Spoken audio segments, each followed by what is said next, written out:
The ghost who watched over us. No one notices the moment protection begins. That's the strange thing about being watched over. It doesn't arrive with a warning. It doesn't knock. It simply happens, quietly, when someone decides not to leave. In the spring of 1893, the town of Ashford Hollow, Massachusetts, did not believe in ghosts. They believed in work. They believed in weather. They believed in God and railroads and the slow dignity of time passing the way it always had. Ashford Hollow was not the kind of place people wrote stories about. It was a mill town folded into a valley, bordered by pine forests and a narrow river that powered looms, saws, and ambitions too modest to ever become dangerous. If you asked the people there what haunted them, they would say debt, illness, winter, or the sound of the factory whistle that blew 6 days a week at dawn. Ghosts were for cities, or old battlefields, or places that had done something wrong. Ashford Hollow believed it had done nothing at all. That belief would change, but gently. The house stood at the edge of town, just past the last line of street lamps. It had been built in 1841 by Caleb Whitmore, a clockmaker who had moved inland after the coastal trade collapsed. He built the house himself, piece by piece, using pine beams cut from the nearby forest and stone hauled up from the riverbank. People remembered Caleb as a quiet man, not unfriendly, just attentive. He listened longer than he spoke. When he fixed clocks, he didn't rush. He adjusted them the way one might adjust a sleeping child's blanket, slowly, carefully, with respect. His shop sat beneath the house, and at night, if you walked past, you could see light flickering through the basement windows as he worked on gears and springs long after supper. Caleb never married, but he was not alone. Children often gathered near his shop window, fascinated by the sound of ticking layered upon ticking, dozens of clocks breathing together in the dark. Caleb would sometimes open the door and invite them in. Clocks, he told them, are just machines that remember to wait. It was the sort of sentence no one understood at the time.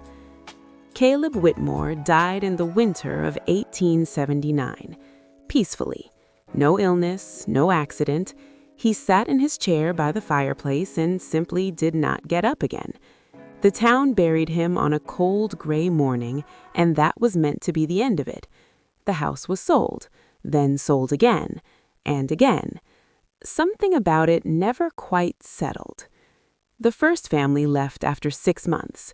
They said the house made noises, not creaks or bangs. Those were normal. It was quieter than that, too quiet, as if the house was listening back. The second family stayed longer, almost 2 years. They said the clocks wouldn't stay stopped. They removed every clock from the house, but still they would wake in the night feeling as if time itself was moving differently inside those walls, longer, slower, kinder. They left without explanation. By 1893, the house stood empty, and that is when Margaret Doyle arrived. Margaret was a widow with 2 children, Thomas, age 11, and Eleanor, age 7. Her husband had died in a mill accident the year before, crushed by a slipping belt that should have been repaired weeks earlier. The company paid a small settlement, enough to survive, not enough to escape. Margaret did not believe in ghosts. She believed in roofs that didn't leak and rent she could afford. The Whitmore house was cheap, too cheap, but it was sturdy, dry, and close to town. She took it. On their first night, Eleanor woke crying. Margaret hurried to her room, heart racing, expecting fever or nightmare. Instead, Eleanor whispered, "Mama, there's someone here." Margaret stiffened. "Where, sweetheart?" "In the house," Eleanor said. "But it's okay. He's just watching." Margaret sat with her until she fell asleep. She told herself children imagine things. She did not sleep much herself that night. Days passed. Nothing happened. No sounds, no shadows, no disturbances. But small things began to feel arranged. The front door was always properly latched in the morning.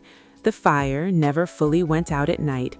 When Thomas forgot his lunch, Margaret would find it waiting by the door when she returned home.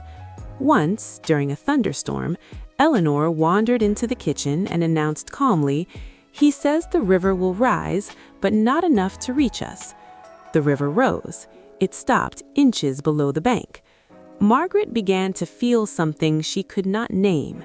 Not fear, awareness. She noticed how the house held warmth in winter and coolness in summer, almost unnaturally so. She noticed how her children slept better there, how grief felt quieter, not gone, but held, as if something had decided to share the weight. The town noticed too. Ashford Hollow was not a place where things happened unnoticed. Neighbors commented on how the Doyle children seemed calmer, how Margaret herself seemed steadier despite everything she had lost. When illness spread through town one autumn, skipping from house to house, the Whitmore house remained untouched. When a fire broke out 2 streets away, the wind shifted unexpectedly, sparing the eastern edge where the old clockmaker's house stood. People began to talk, not loudly, not accusingly, just carefully. It was Thomas who named him. He came home one afternoon and told his mother, "I think his name is Caleb." Margaret froze. "How do you know that?" "He told me," Thomas said, not with words, just knowing. Margaret sat down. She did not argue. She did not deny. She simply asked, "What does he want?" Thomas thought for a moment. "He wants us to be safe." Over time, Margaret learned the rules. Caleb did not appear. He did not speak. He did not interfere. He watched. He adjusted small things. He nudged moments. He prevented accidents no one ever knew were about to happen. When Eleanor nearly slipped on the stairs, the loose board tightened itself. When Thomas was about to fall through thin ice, he hesitated, just long enough. When Margaret nearly gave up hope during her darkest winter, she woke one morning feeling accompanied, never alone. Years passed. The children grew. Ashford Hollow changed. Electricity arrived, then telephones. The old clocks were replaced, but the house remained, steady. When Margaret died in 1928, she did not fear leaving her children. She knew someone would remain. Thomas grew old in that house. So did Eleanor. Families came and went. Wars came and went. The house stayed. People said it was lucky. Some said blessed. A few said haunted. But those who lived there knew better. It was watched. In 1974, a historian researching local records uncovered Caleb Whitmore's journals. Inside was a single repeated sentence: "If time must move forward, someone must stay behind." The historian did not publish the finding. He moved into the house instead. Today, the Whitmore house still stands. Children still sleep well there. Clocks still behave strangely. And sometimes, late at night, if the world heals too fast and too loud, people passing by feel a sudden calm they cannot explain, as if something old and patient is still doing its work, watching, waiting, staying. Because not all ghosts haunt. Some protect, some remain, and some choose to quietly watch over us. Episode 2. The House That Remembered. A house does not forget the people who learned how to live inside it properly. Long after voices fade and footsteps disappear, the walls remember how those people moved. The air remembers how they breathed. The silence remembers what it was trusted with. The Whitmore house remembered everything. In 1911, Ashford Hollow changed in a way it never had before. The mill whistle stopped blowing at dawn. For the first time in nearly 70 years, the factory stood silent. not because of fire or collapse, but because the world outside the valley had decided that Ashford Hollow was no longer necessary. Newer machines, faster rivers, bigger cities. The mill closed without ceremony. Families left in wagons and early motor cars. Shops boarded their windows. The town did not die, but it thinned, the way forests do after a long winter. Through it all, the Whitmore house remained occupied. Thomas Doyle was 30 years old now, working odd jobs, repairing tools, maintaining machinery no one else cared to fix. He had inherited his mother's steadiness and something else, an instinct to slow down when others rushed. Eleanor became a schoolteacher. She taught the remaining children in a single-room schoolhouse, using books older than she was, reading aloud carefully, as if time itself were listening. They never spoke openly about Caleb. They didn't need to. It was Eleanor who noticed the change first. The house had always felt attentive, but now it felt active, not louder, more precise. Small corrections happened more often. Doors closed before storms, candles went out before they could fall. Once, Eleanor left a pot boiling and became distracted by a knock at the door. When she returned, the flame was lower than she remembered setting it. The house was intervening more frequently, watching more closely. Eleanor began to wonder why. The answer came during the winter of 1912. A stranger arrived in Ashford Hollow on foot, carrying a notebook and a small brass pocket watch. His name was Edgar Hale, and he claimed to be a surveyor. No one believed him. There was nothing left to survey. But Edgar stayed. He rented a room near the edge of town and spent his days walking, measuring distances, sketching buildings, recording times. People noticed he lingered near the Whitmore house longer than anywhere else. One afternoon, Thomas confronted him. "You lost?" Thomas asked, not unkindly. Edgar smiled. "No," he said. "I've found something. I'm just not sure what it is yet." Edgar Hale believed time behaved differently in certain places. He had no proof, only patterns. Places where accidents didn't happen, where people lived longer than expected, where events seemed buffered. Ashford Hollow was one of them, and the Whitmore house sat at its center. When Edgar asked to see inside, Eleanor hesitated. Then the front door opened on its own. They let him in. Edgar stayed for weeks. He measured everything: clock drift, temperature stability, human routines. He slept poorly, but never badly. "This house," he said one night, "has learned how to wait." Eleanor watched him carefully. "You sound like someone else we knew." Edgar smiled. "I imagine I would have liked him." What Edgar did not know, what he could not know, was that Caleb was watching him too, closely. This was not the first time someone had noticed the house, but it was the first time someone tried to understand it, and understanding was dangerous. The accident happened on February 14th, 1912, a boiler explosion at the abandoned mill. No one was supposed to be there, but Edgar had gone inside, drawn by old blueprints and a theory he couldn't let go. At the exact moment the pressure reached its breaking point, Edgar hesitated. He stopped walking. Later, he would say he felt watched, observed, corrected. The explosion happened seconds later. The blast missed him by inches. He survived. The mill did not. That night, Edgar packed his things. "I don't think I'm welcome anymore," he told Eleanor quietly. "You were protected," she replied. "Yes, but not invited." Before leaving, he placed his pocket watch on the mantel. "I think it belongs here." The watch never ticked again, but it never rusted either. After Edgar left, the house calmed.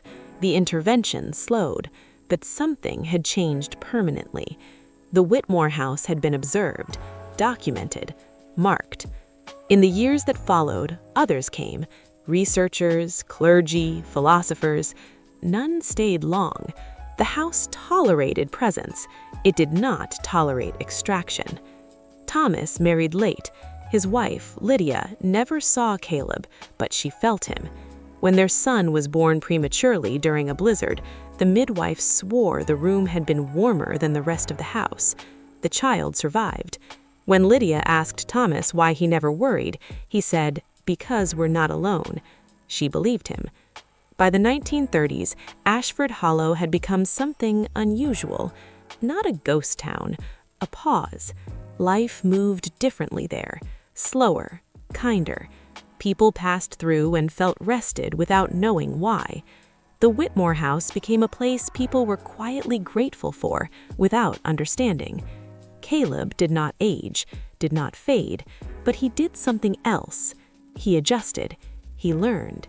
He watched how humanity strained itself. War, speed, noise, urgency. And he stayed. During World War II, when young men left and some did not return, telegrams were delayed when they would have broken hearts too early. Letters arrived at gentler times. Grief still came, but it was softened. No one thanked the house, but many survived because of it. In 1956, Eleanor died peacefully in her sleep. The clocks in the house stopped for exactly 1 minute, then resumed. No one noticed, except the house. Thomas lived until 1963. On his final night, he sat by the fire and whispered, "You can rest now." The fire burned low. The house did not answer, because it wasn't time. The Whitmore house did not exist for the Doyles alone. It existed because someone had chosen long ago to stay. And staying, it turned out, was contagious. As the world accelerated, Ashford Hollow became something rare, a place where time still remembered how to move gently. And somewhere within its walls, Caleb continued his work, not fixing clocks, but holding moments together, waiting, watching, remembering. Episode 3: The Children Who Grew Slower. Some children grow up too fast. They learn fear early, responsibility early, loss early. And then there are places where childhood stretches, where days widen just enough for wonder to stay a little longer. Ashford Hollow was one of those places. No one noticed it at first. Not the parents, not the teachers, not the visiting doctors who passed through the valley once every few years. It was not something that appeared on charts or reports. It lived in small things. Children in Ashford Hollow spoke carefully. They listened longer. They remembered more. And they did not seem in a hurry to become anyone else. By the late 1960s, the town had fewer than 300 residents. Most families who remained had been there for generations. Outsiders rarely stayed long, but when they did, they often remarked on the same thing. "It's quiet here," they said. Not silent, quiet.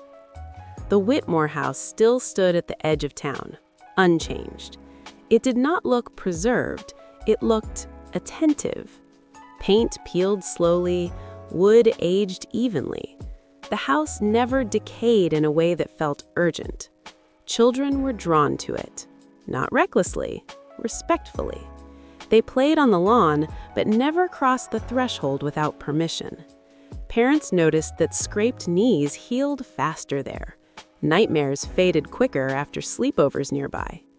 No one called it supernatural, they called it good air. In 1971, a boy named Samuel Carter moved to Ashford Hollow with his mother. They had come from Detroit. Samuel was 10 years old and already tired. He spoke little, flinched at loud sounds, slept poorly. His father had died in an industrial accident, one of many. His mother carried grief like something heavy and sharp. Ashford Hollow was meant to be temporary. It never was. Samuel noticed the house before it noticed him. That was rare. On his first week in town, he stopped in front of the Whitmore house and felt something press gently behind his eyes. Not pain, not fear, attention. He later described it as the feeling of being counted. That night, he slept through until morning for the first time in years. Samuel began spending time near the house, not inside, near. He sat on the porch steps and read, drew pictures, watched dust move in sunlight. When he spoke aloud, he spoke slowly. The house listened. So did Caleb. Caleb had watched generations pass. He knew the difference between children who needed protection and those who needed patience. Samuel needed both. Time around the boy behaved differently. His growth slowed, not physically, but internally. Where other children rushed toward adulthood, Samuel lingered in the present. He learned deeply. He remembered everything. Teachers noticed his essays were dense, not long, dense, as if he experienced more inside a single moment than others did in several. By the time Samuel was 15, something became impossible to ignore. He looked younger than his classmates, not just physically, emotionally. While others grew restless, Samuel remained grounded. Doctors said it was genetics. Psychologists suggested delayed processing. No one suggested the truth, because the truth had no language yet. The Ashford Hollow house had begun sharing its time, not by adding hours, by thickening them. Children who passed through Ashford Hollow experienced childhood as something complete, not rushed. Some left, some stayed. Those who stayed carried something with them into adulthood, a resistance to panic, a tolerance for silence, a memory of time behaving kindly. In 1979, a regional developer proposed buying the land near the Whitmore House. He planned a resort, jobs, growth, connectivity. The town council listened politely. The clocks in the meeting hall slowed slightly. The vote was postponed, again and again. Eventually, the developer gave up. He later told a colleague, "I couldn't get my thoughts straight there. It felt like the place wanted me to wait, and I didn't know what for." Samuel graduated high school late, not academically, chronologically. He took extra years by choice. He learned carpentry from old men, read histories no one assigned, walked the valley paths slowly. By the time he left for college, he was 22. He looked 16. More importantly, he felt ready. Decades later, Samuel would return as a neuroscientist. He would study perception, memory, and time awareness. He would never publish his most important findings because they pointed somewhere uncomfortable. In the 1980s, Ashford Hollow experienced something like a reputation. Not a boom, a whisper. People began sending children there during difficult times, grief, trauma, illness. No one advertised it, no one charged money. Families simply knew. And it worked. Not always, not completely, but enough. Caleb watched carefully. He did not save everyone. That was never the agreement. He gave what time allowed. In 1987, a fire broke out in the schoolhouse. Children were inside.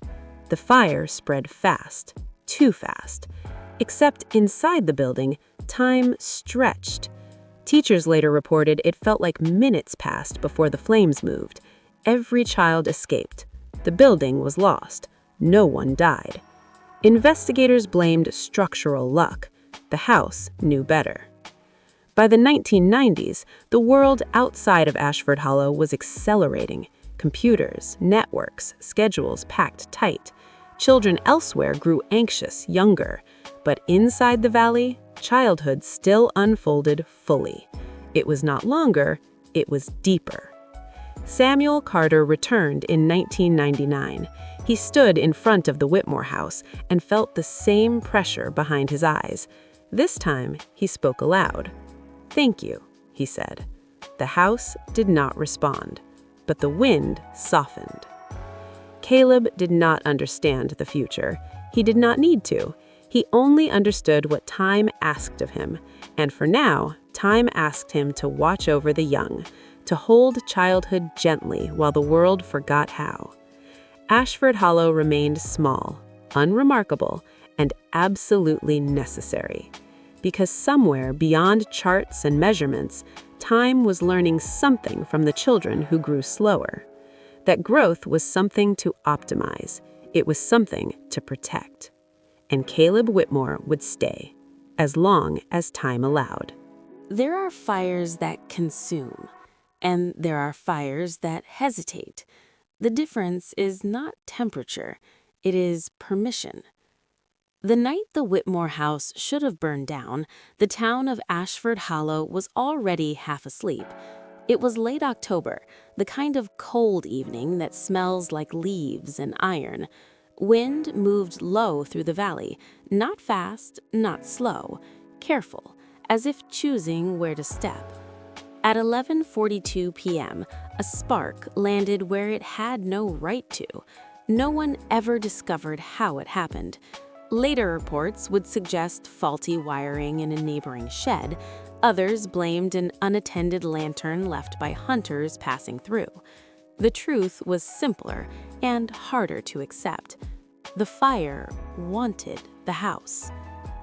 Flames began in the dry brush behind the Whitmore property, licking outward, tasting the air. In other places, the same conditions would have produced an inferno within minutes. Here, the fire paused. It advanced, then waited, as if listening. Caleb Whitmore felt it before the heat arrived.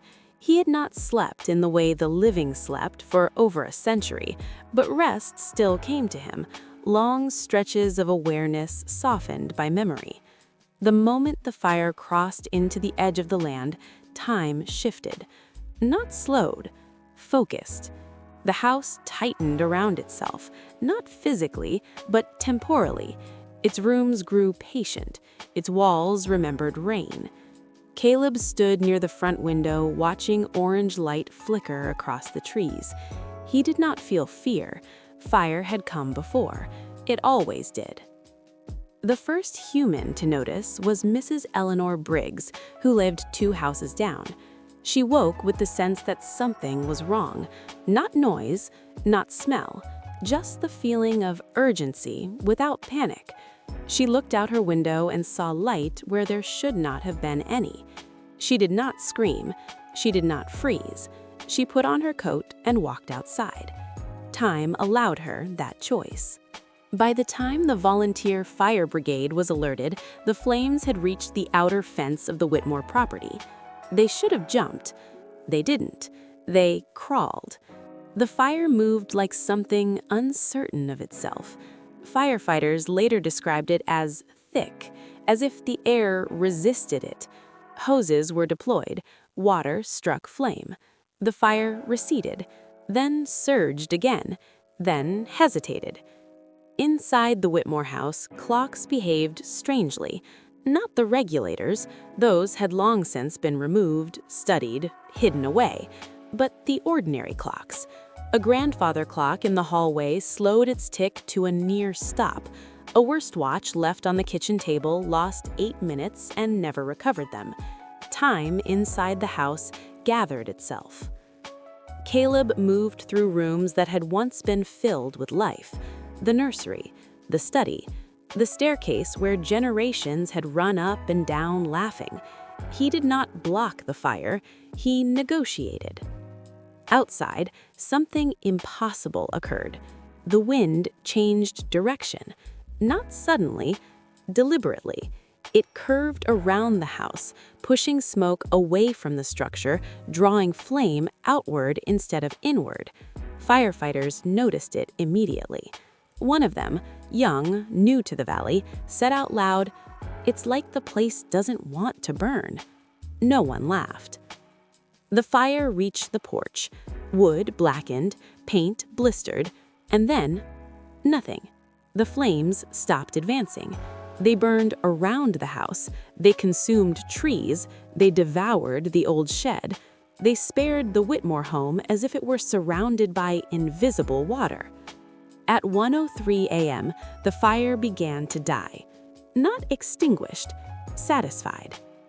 The next morning, Ashford Hollow gathered in quiet disbelief. The house stood untouched. Charred ground circled it like a warning. Investigators arrived from the county. They took photographs, collected samples, ran tests. They could not explain the burn pattern.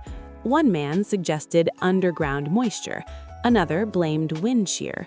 The final report used the phrase unusual containment. No one argued. Children approached the house carefully that afternoon.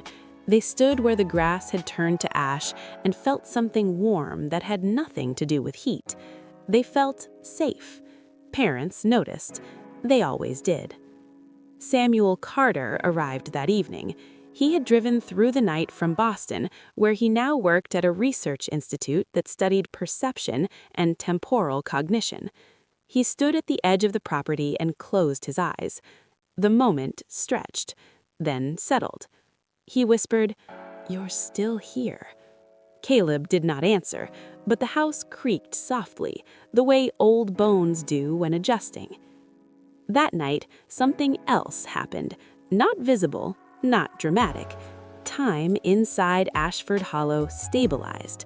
For weeks after the fire, clocks that had previously drifted aligned more cleanly. Sleep improved. Arguments resolved faster. Children laughed easier. The fire had done something.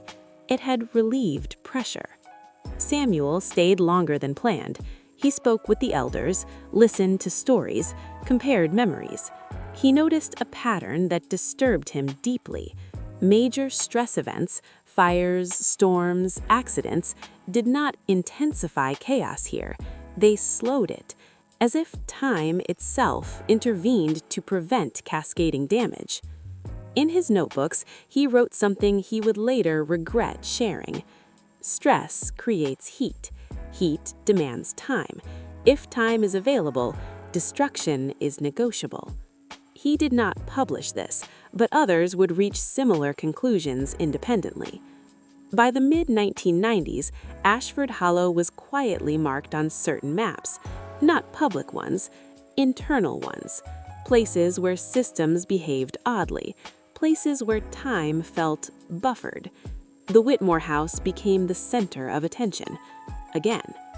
A preservation committee proposed restoring the house, modernizing it, installing fire suppression systems, electrical upgrades, security cameras. Caleb felt the pressure immediately. The house grew restless. Time tightened. The proposal stalled. Permits delayed. Funding disappeared. No one could explain why. Eventually, the committee disbanded. The house remained untouched. Caleb understood something then.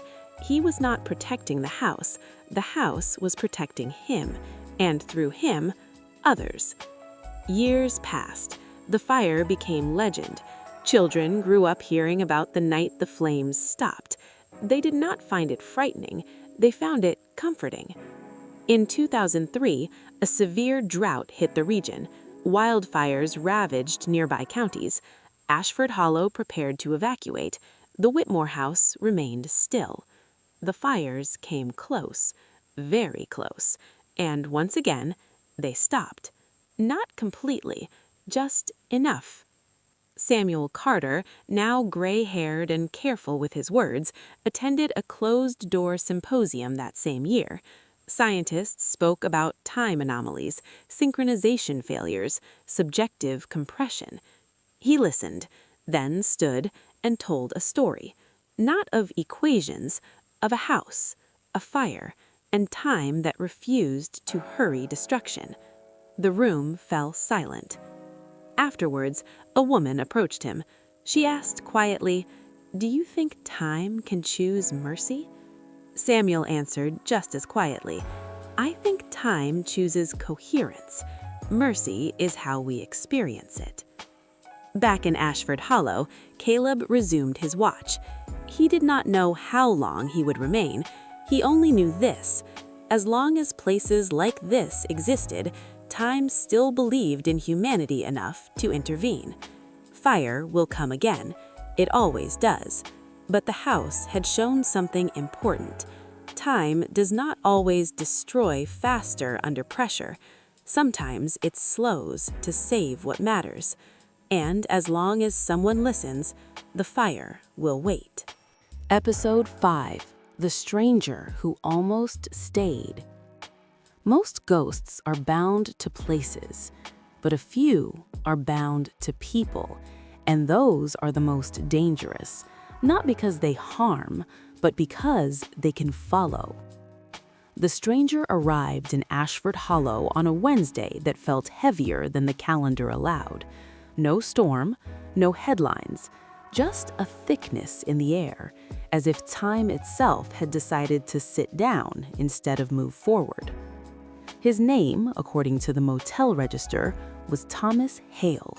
He stayed in room 7, paid cash, asked no questions, and looked at the Whittemore house longer than anyone ever had.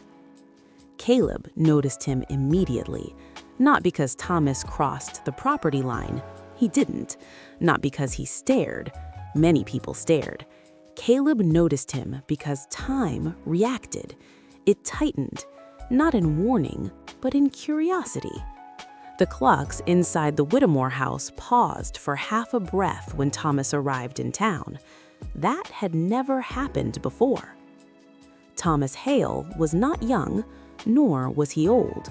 He carried himself like someone who had waited a very long time for something that never quite arrived. He walked slowly, not cautiously, intentionally, as if moving too fast would cost him something. On his second day, Thomas visited the town library. He did not ask for maps. He asked for records, deaths, fires, disappearances, especially ones that had explanations written after the fact. The librarian, Mrs. Avery, noticed something odd. Thomas never took notes. He just read and sometimes nodded.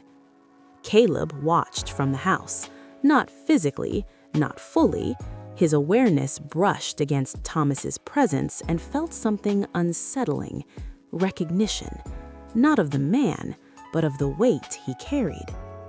That evening, Thomas walked closer to the Whittemore property than anyone had in years. He stopped at the edge where the fire had once halted.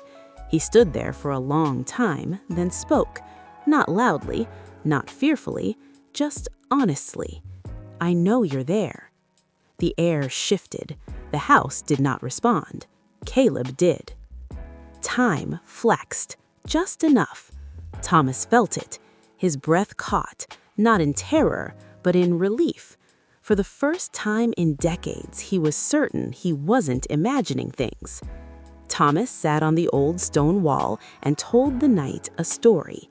He spoke of a brother lost in Korea, of a house burned in Ohio that should not have been occupied, of moments where disaster had paused just briefly, long enough for someone to survive. He did not say ghost. He did not say time. He said someone was watching. Caleb understood then. Thomas was not searching for a place. He was searching for permission to stop moving, to stay.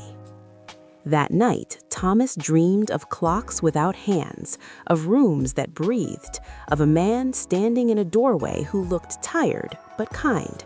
When Thomas awoke, his watch had stopped at exactly the moment he opened his eyes. Over the next 3 days, Thomas changed, not visibly, subtly. He slept better, walked slower, laughed once, unexpectedly, at nothing in particular. The town noticed. People always do. Caleb felt the pull, a dangerous one. For the first time since his death, time suggested an alternative. If Thomas stayed, if he crossed the boundary, Caleb would not be alone anymore, and time would allow it, briefly. The house reacted. Floorboards warmed. Walls held memory differently. The clocks drifted toward alignment with Thomas's presence, not slowing, synchronizing. Samuel Carter returned unexpectedly. He had felt the anomaly from 3 states away. When he saw Thomas standing near the Whittemore fence, Samuel stopped walking. His chest tightened. He whispered, "Oh no." Samuel approached carefully, introduced himself, and asked Thomas a single question. "Have you ever felt like disasters hesitate around you?" Thomas didn't answer immediately, then nodded. "Yes," he said, "and I think I finally found why." That night, Samuel sat inside the Whittemore house for the first time in 20 years. The air pressed gently against his skin. He spoke aloud, not to Caleb, to time. "If he stays," Samuel said quietly, "the boundary will weaken." The house responded with a long, settling sound, not refusal, warning. Caleb stood at the top of the stairs. Time thickened around him. He understood now. Thomas was like him, not dead, but displaced, pulled between moments. If Thomas stayed long enough, he would not leave the way he arrived. He would become part of the watch. Thomas sensed it too. On the 5th night, he packed his bag. He stood at the edge of the property one last time. "I think I understand," he said softly. "Somebody has to stay." Caleb stepped forward, just enough for Thomas to feel him, not see, feel, and time held. Thomas smiled sadly. "Not me," he said. He turned away. The clocks resumed their gentle drift. The house exhaled. Thomas left Ashford Hollow before sunrise. His watch started 10 miles down the road. Samuel never saw him again. Caleb returned to stillness, alone, but steadier. Time had tested the boundary and respected the answer. Sometimes, the greatest kindness a ghost can offer is not company, but restraint. And sometimes, the living survive not because time saves them, but because someone else stays behind to negotiate. Children notice things adults explain away, not because they understand more, but because they resist less. That was the first mistake the town of Ashford Hollow made. They assumed the silence meant safety. The school bus arrived late that autumn morning, not because of traffic, because the driver stopped. She later said she didn't know why, just that for a moment the road ahead felt occupied, as if someone was standing there, waiting politely to be acknowledged. Then the feeling passed. The bus rolled forward, and 5 children arrived at school with the same story. They said there was a man near the old Whittemore house, not standing, watching, not scary, just sad. Miss Eleanor Price had taught 3rd grade for 32 years. She had learned the difference between imagination and consistency. When 5 children describe the same thing the same way without prompting, you listen. She knelt beside little Jacob Miles, the youngest. "What did he look like?" she asked gently. Jacob frowned. "Like he's been tired longer than my grandpa," he said. That answer stayed with her. By lunchtime, the stories spread. A figure near the tree line, a man by the fence who vanished when stared at too long, a presence that made recess feel quieter, not frightening, focused. Caleb felt it too. The children's attention altered the boundary, not weakened it, clarified it. Children did not pull at time, they accepted it, and time, in return, softened around them. That afternoon, 3 children wandered closer to the Whittemore property than anyone had in years. The house did not react, the clocks did not drift. Caleb felt no alarm, only awareness. Little Sarah Whitman dropped her shoe. It rolled past the fence, across the boundary. She hesitated, then stepped forward. Time slowed, not protectively, but respectfully. Caleb stood at the edge. She saw him, not clearly, not fully, but enough. "You don't live here anymore," she said, not accusing, observant. Caleb knelt, or rather his presence folded downward. "No," he answered, without sound. She nodded. "But you're still taking care of it." "Yes." Sarah smiled. "That's okay," she said. "My dad does that too." Then she retrieved her shoe and left. Time resumed. That night, Samuel Carter arrived unannounced. He felt the shift from miles away. Children altered time differently. They didn't compress it. They expanded it gently. This was dangerous and beautiful. Samuel placed sensors near the house. They recorded nothing abnormal, which worried him more than spikes ever had. The system was adapting, not reacting. The next day, more children came. They sat near the fence, drew pictures, left stones, left flowers. The house warmed. The clocks slowed, not in resistance, but in acceptance. Caleb felt something unfamiliar, being seen without being needed. That night, Samuel spoke aloud. "If they keep coming," he said, "you'll become part of their time." Caleb understood. Children don't fear ghosts. They normalize them, and normalization anchors. On the fourth day, a parent noticed, then another. Adults came. The boundary tightened. The air cooled. Caleb stepped back. The children felt it immediately. "Did we do something wrong?" Sarah asked the empty space. Caleb wished he could answer, but time closed. By the end of the week, the town issued warnings. Old property, unsafe ground, stay away. The children obeyed, reluctantly. Time thinned again. But something had changed. Caleb no longer felt like a remnant. He felt remembered, and time noticed that too. Long after the children stopped visiting, the clocks near the Whitmore house behaved differently. Not slower, kinder, as if time itself had learned something from small hands and honest eyes. Because sometimes the first ones to see a ghost are the ones who remind him why he stayed. Episode 7. When the house tried to let go. Houses do not remember the way people do. They remember through weight, through stillness, through the places where footsteps once softened the floorboards and never returned. The Whitmore house had been standing since 1872, long before Ashford Hollow had a name worth keeping. Built by hands that believed permanence was a virtue, it had survived fires, winters, and abandonment. What it had not survived was silence. Not the absence of sound, but the absence of intention. For decades after Caleb Whitmore died, the house endured without protest.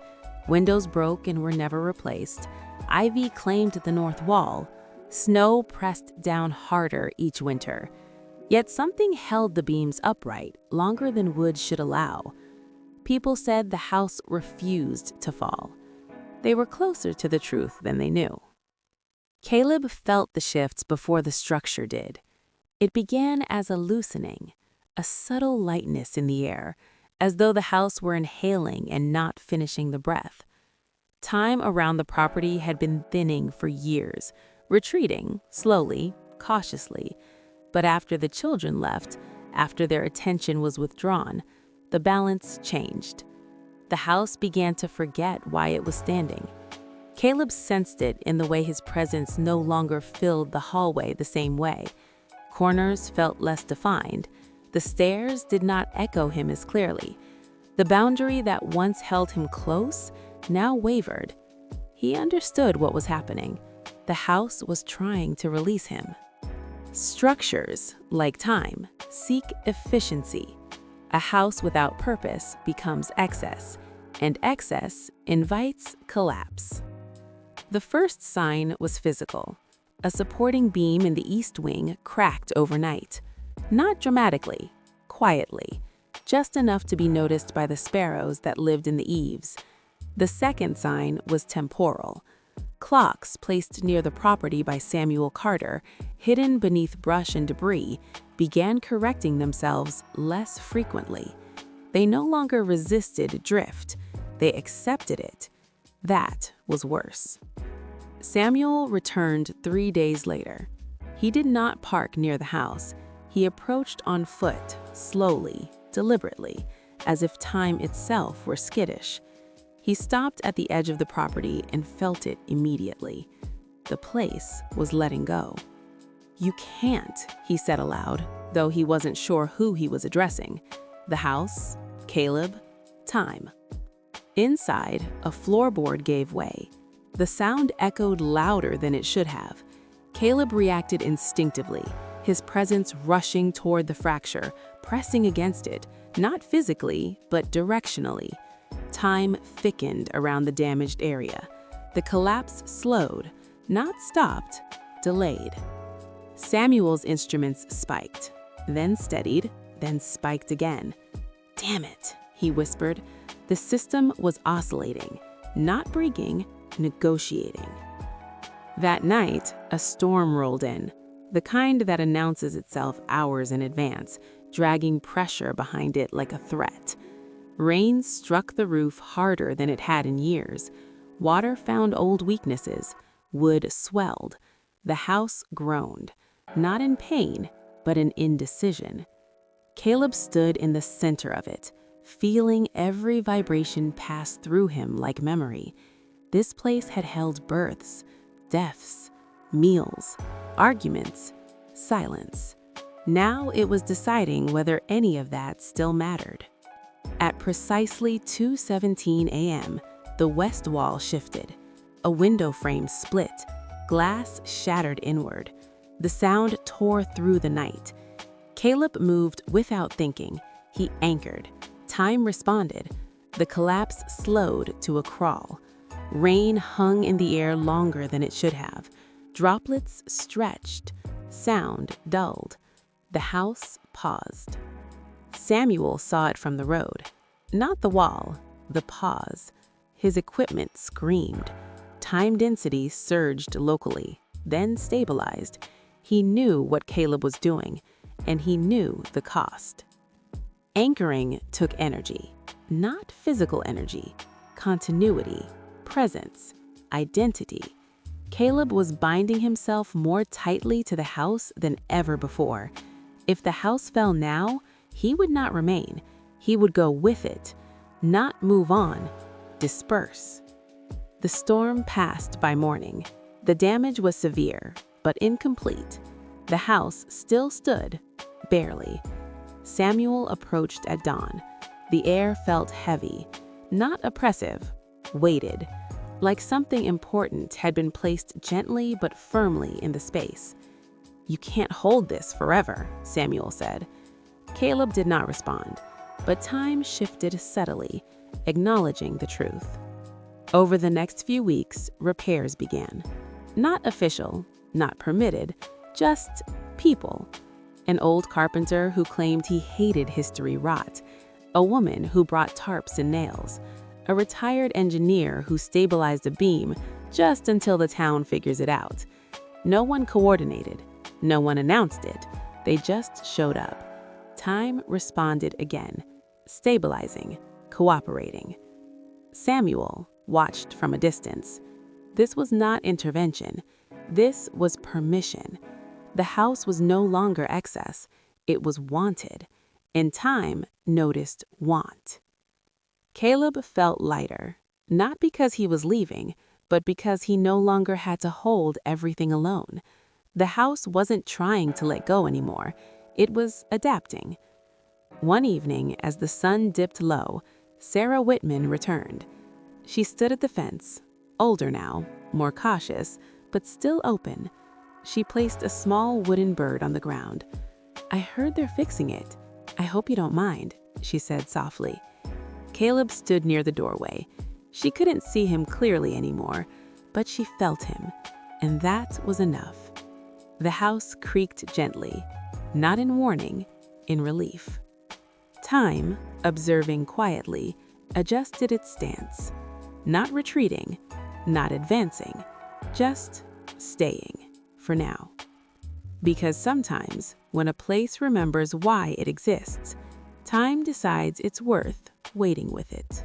The night the clocks refused to reset did not announce itself with thunder or lights going out. It arrived quietly. So quietly that most people only noticed the next morning when nothing quite lined up the way it should have. At exactly midnight in Ashford Hollow, every digital clock flickered. Not off, not on. They hesitated. just long enough for the second to stretch thin, like a breath held too long, and then they continued.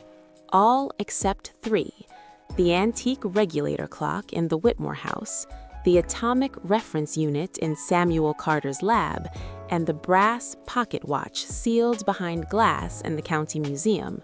Those three did not move forward. They did not fall behind. They stayed. Samuel was awake when it happened. He had learned, over years of observation, that time revealed its intentions only when watched without demand. His lab lights were dimmed. No active measurements were running. Only passive listeners, devices designed not to interfere. At 12:000, every monitor showed a synchronized hesitation. Then most systems recovered, except the core. The core flatlined. Samuel felt his stomach drop. Not fear, recognition. "Caleb," he whispered. In the Whitmore house, the pause felt different. Caleb experienced it as a deep settling, like snow finally resting after a long fall. The old regulator clock, its pendulum once erratic, stopped mid-swing, not broken, balanced. The house exhaled. For the first time in decades, it was not bracing for loss. Time was not thinning, it was choosing not to advance, not universally, locally, deliberately. The pocket watch in the museum had belonged to Caleb Whitmore. No one knew that. Its label read, "Unknown owner, late 19th century." The watch had never kept good time. Tonight, it kept perfect stillness. By morning, Ashford Hollow felt wrong to anyone paying attention. Bakers swore their bread took longer to rise. Children said recess felt shorter but fuller. An elderly man finished an entire memory before realizing he hadn't checked his watch once. Schedules technically held, but meaning stretched between moments. At the school, the bell rang 2 seconds late, then 3, then not at all. The principal dismissed it as a wiring issue. The janitor, who had lived in town his whole life, said nothing.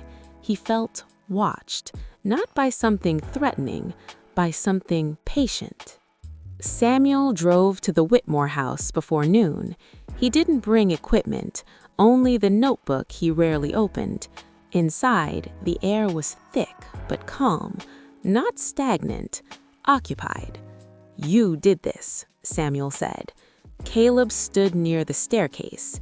He didn't deny it, he didn't claim it. The truth was simpler. Time had chosen to stay. "This isn't sustainable," Samuel said gently. "You know that."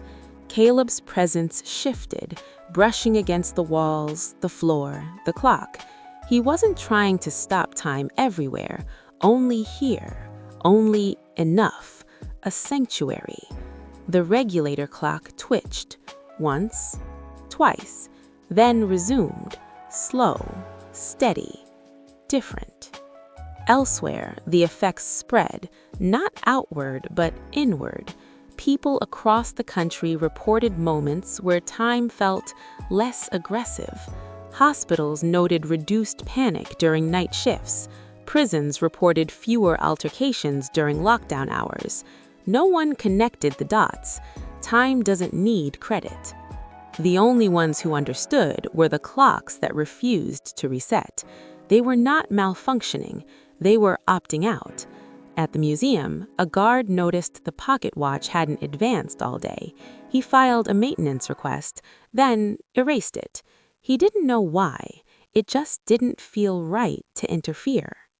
That evening, Sarah Whitman dreamed of the Whitmore house, not as it was, as it had been, warm, lit, alive. She woke with tears and no sadness. Samuel returned to his lab and shut down the core unit.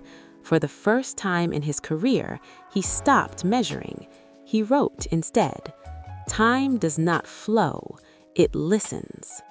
The night passed without incident.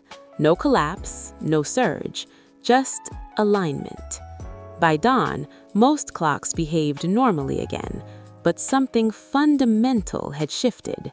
The refusal had been noted by time, and by those rare places where being present mattered more than progressing. In the Whitmore house, Caleb stood by the window. He felt something unfamiliar, not anchoring, not holding, being allowed.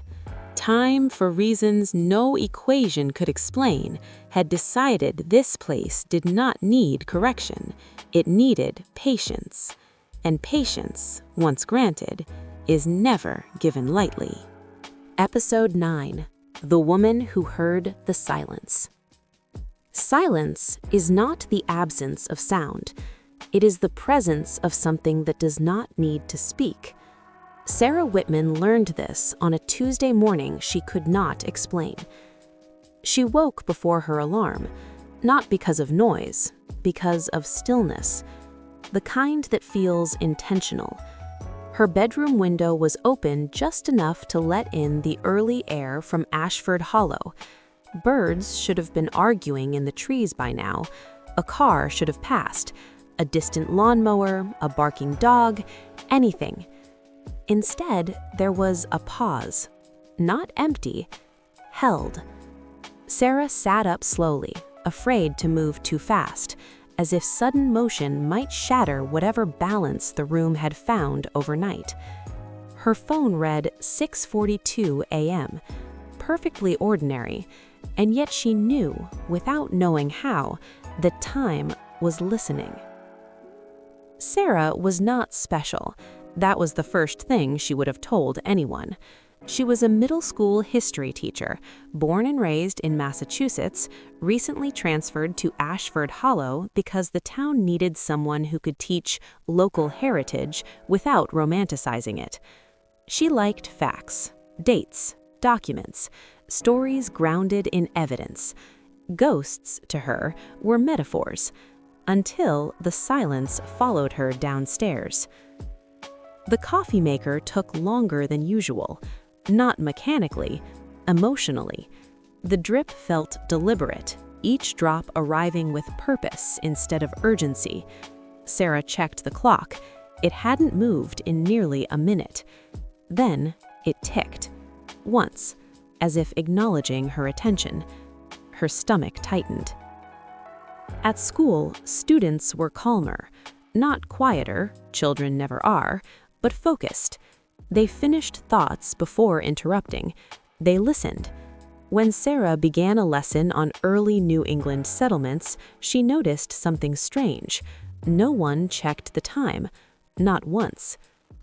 Halfway through class, she stopped mid-sentence. The room felt full, not crowded, observed. A warmth settled at the edges of her awareness, like someone standing just behind you, not close enough to touch, but close enough to care. She swallowed. "Does anyone else feel that?" she asked. A few students nodded. One raised his hand. "It's like when someone stays up late to make sure you get home safe," he said. The class went quiet. Sarah's hands trembled. That afternoon, she walked instead of driving. Ashford Hollow's streets felt older than they had yesterday. Not in decay, in memory. Houses seemed to remember being homes. Porches remembered conversations. The Whitmore house loomed at the end of Maple Street. She had passed it dozens of times before, never noticed it watching. She didn't plan to knock. Her feet carried her forward anyway. The door was unlocked. It always was. Inside, the air shifted. Not cold, not warm. Present. Sarah's breath slowed. The regulator clock in the hall ticked once every 2 seconds, then 3, then settled into a rhythm that matched her heartbeat. "Hello?" she said. Her voice did not echo. It was received. Caleb did not appear at first. He didn't need to. She felt him, like an intention with weight. Not human, not inhuman, familiar. "You're the one," she whispered. She didn't know why she said it.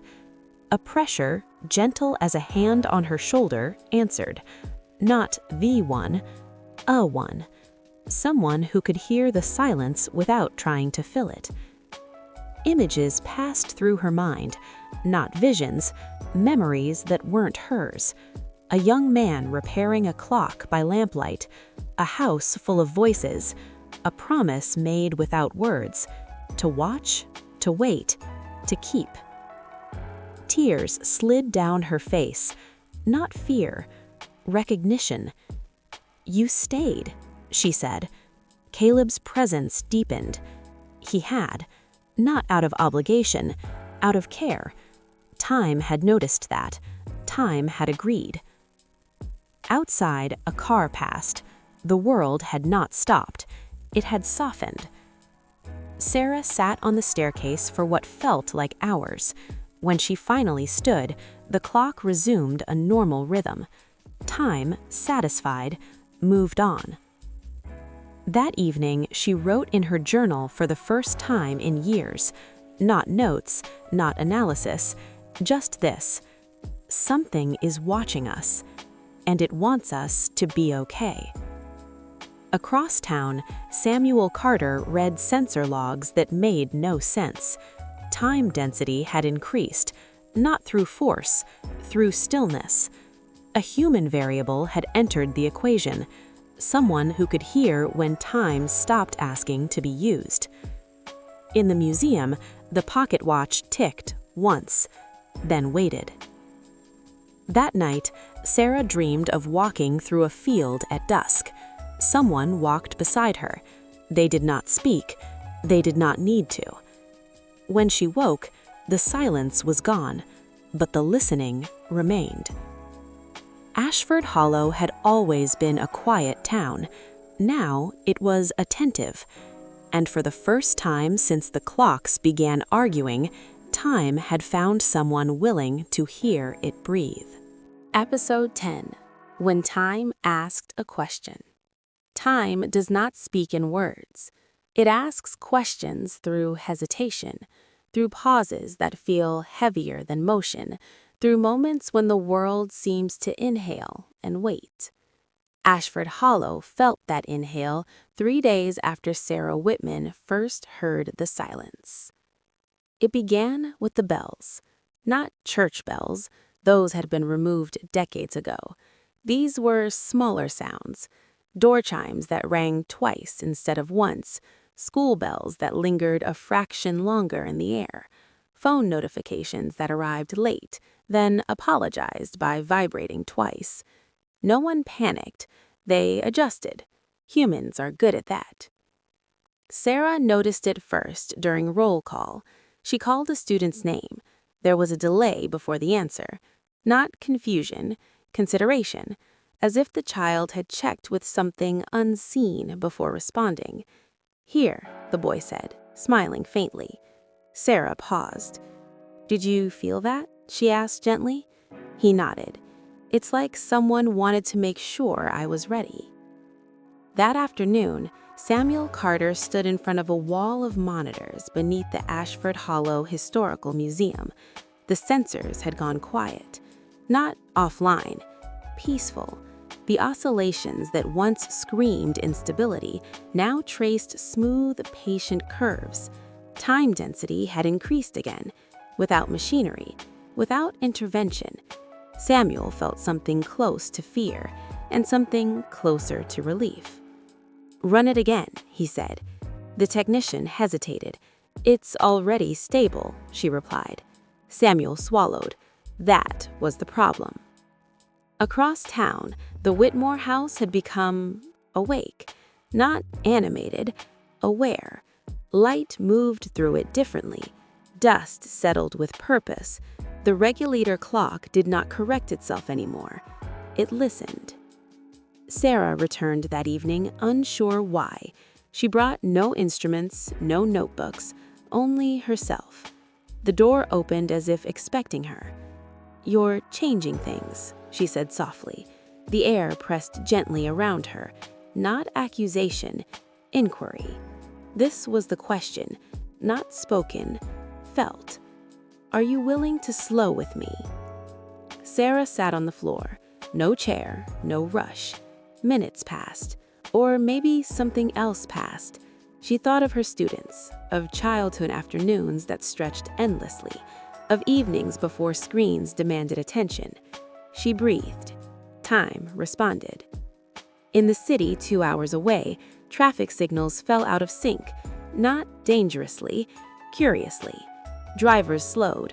No one honked. The congestion dissolved. In Washington, a policy briefing ran long. No one interrupted. The speaker finished her thought. That had not happened in years. Time was not reclaiming control. It was testing compatibility. Samuel convened a meeting, not official, not recorded. 4 people.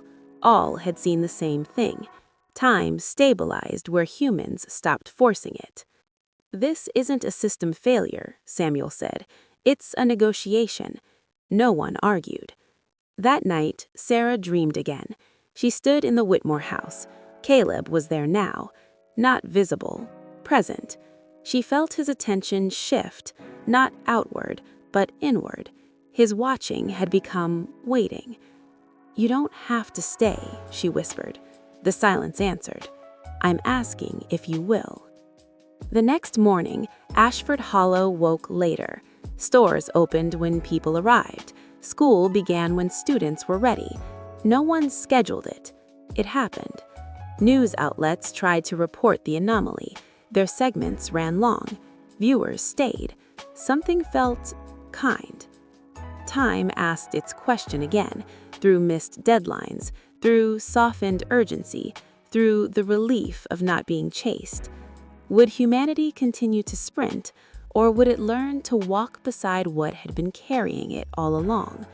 In the museum, Elias Whitcomb's pocket watch stopped. Not broken, complete.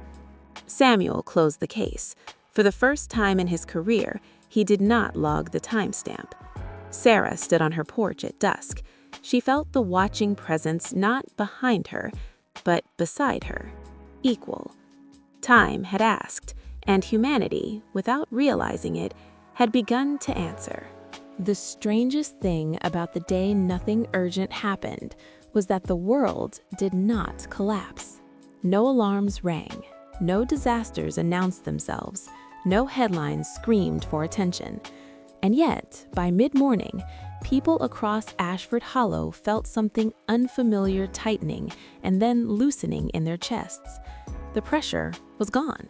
It began at 8:17 a.m., a time that would later be referenced often, not because anything dramatic occurred, but because nothing did. A delivery truck stalled on Main Street. Normally, horns would have erupted within seconds. Instead, the driver stepped out, scratched his head, and laughed. "Guess she needs a minute," he said to no one in particular. People waited. Someone brought him coffee. The engine restarted when it was ready. At the elementary school, the bell failed to ring. Teachers looked at the clock. The clock looked back. It ticked, but without insistence. Sarah Whitman stood in the hallway holding a stack of papers, uncertain. Then she smiled.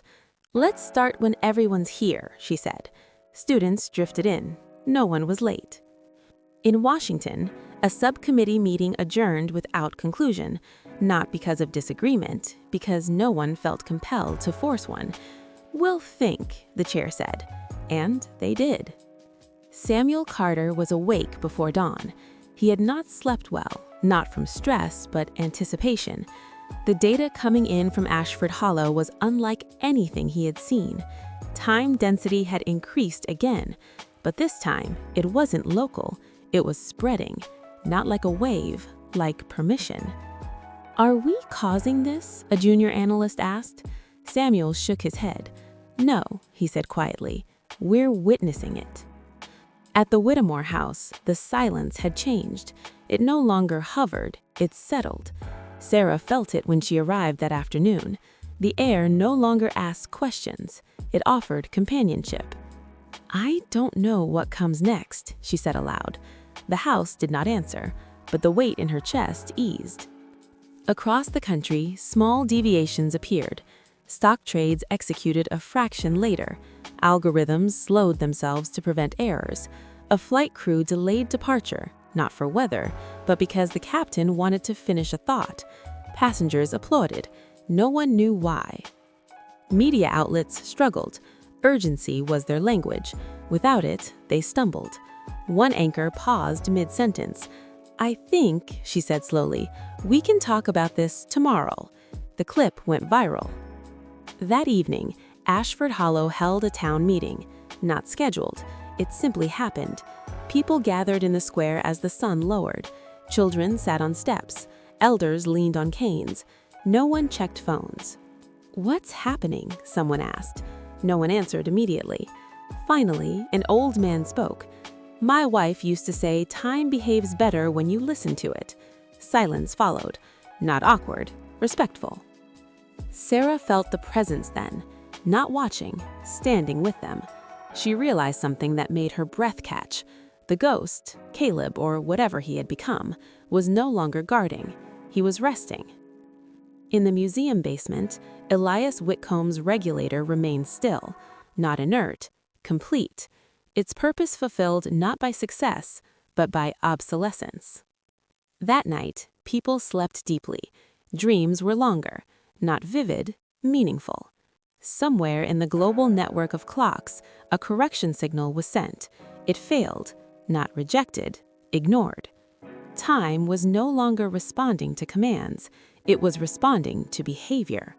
Samuel wrote a single sentence in his notebook. Urgency was never time's ally. When morning came, no one rushed to greet it, and time, finding no resistance, stayed. Part 12. The things that almost happened. No one ever wrote down the moments Caleb stopped. That was the nature of them. Near misses don't leave records. They don't make headlines. They dissolve into nothing, and nothing rarely feels worth remembering, but Caleb remembered. In 1936, a delivery truck lost its brakes on Ashford Hollow's Eastern Road. It should have struck the Whitmore house just after dusk, when Eleanor, now a school teacher, was grading papers at the kitchen table. The driver swore later that the steering wheel pulled itself. Not sharply, not violently, just enough. The truck scraped a stone wall instead, spun into a ditch, and stopped. Eleanor never knew how close the sound had come. She only noticed that the ticking in the hallway clock had grown louder for a moment, and then returned to normal. Caleb did not intervene often. Intervention, he had learned, carried weight. Change too much, and the world pushed back. Change too little, and grief arrived anyway. So he learned precision. A loosened nail here, a delayed step there, a thought that arrived half a second sooner than it should have. People called it intuition, luck, providence. Caleb called it waiting in the right place. In 1944, when the war reached into Ashford Hollow through telegrams and folded flags, the house grew quieter than it had ever been. Thomas's son, Henry, left for Europe that spring. The night before Henry departed, he stood alone on the porch, staring out into the dark. He felt, suddenly, the unmistakable sensation of being watched. Not judged, not threatened. Watched the way a lighthouse watches the sea. Henry spoke aloud without knowing why. "I'll come back," he said. The porch light flickered once. Henry did return. Many did not. Caleb learned something new with each decade. Time did not dull him, it sharpened him.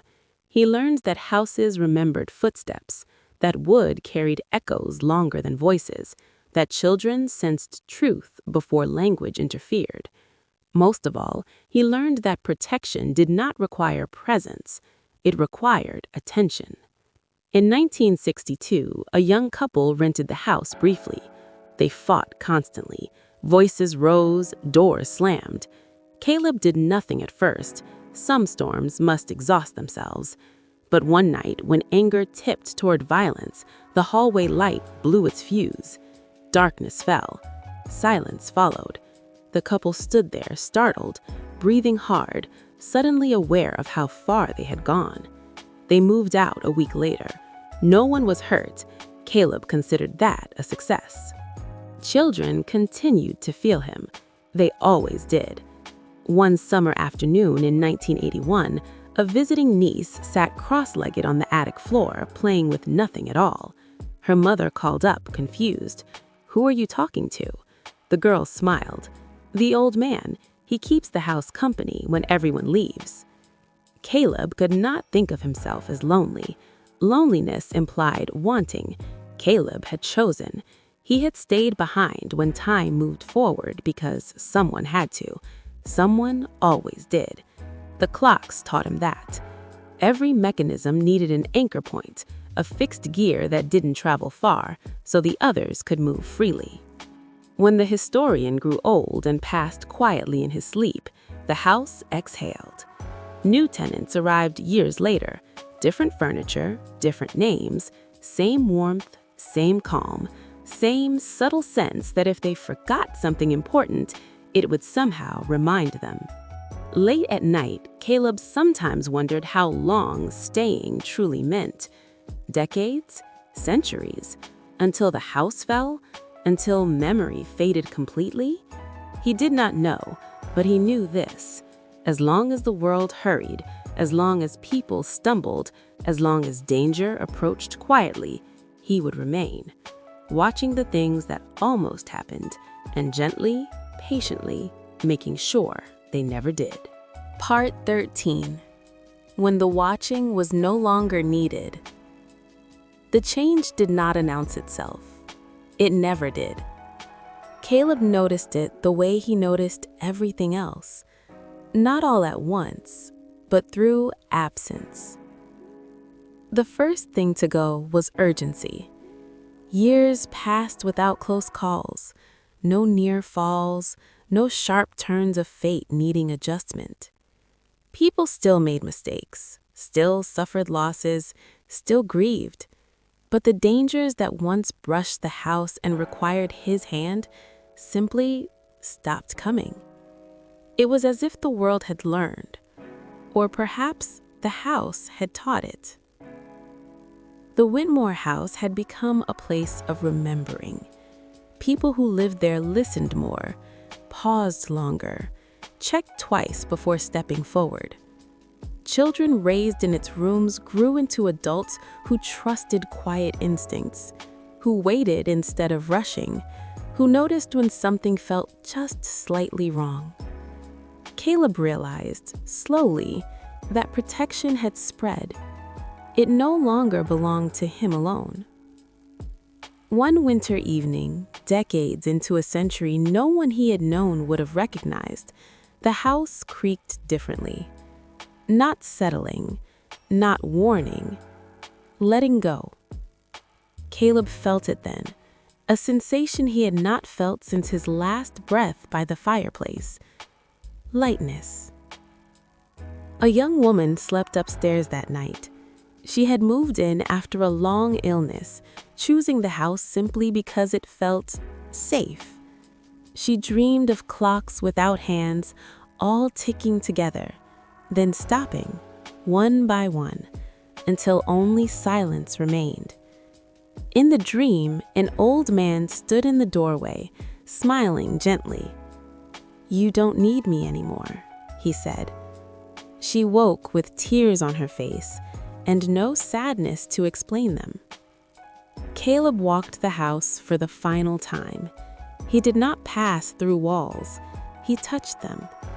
The banister worn smooth by generations, the stair that once loosened, now firm. The window where children had pressed their hands, trusting the night not to harm them. The clocks were silent.